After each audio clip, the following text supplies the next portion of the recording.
हे एन्काउंटर नव्हे, उच्च न्यायालयाची टिप्पणी. थेट डोक्यात गोळी झाडण्याच्या कृतीवरही बोट. अंधेरीत उघड्या नाल्यात पडून 45 वर्षीय महिलेचा मृत्यू.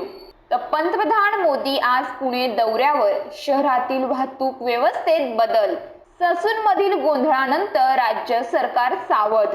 वैद्यकीय अधीक्षक पदाचे निकष बदलण्याची पावले. तर कल्याण मुरबाड येथे वीज पडून 3 जणांचा मृत्यू.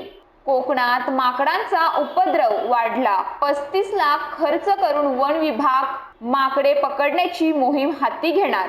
तर फेसबुकवर रील्स बनवून आमदार होता येत नाही.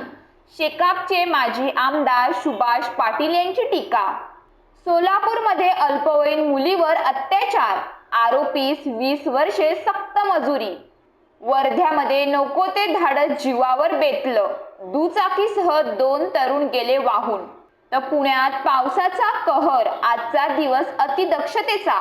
शाळा महाविद्यालयांना सुट्टी.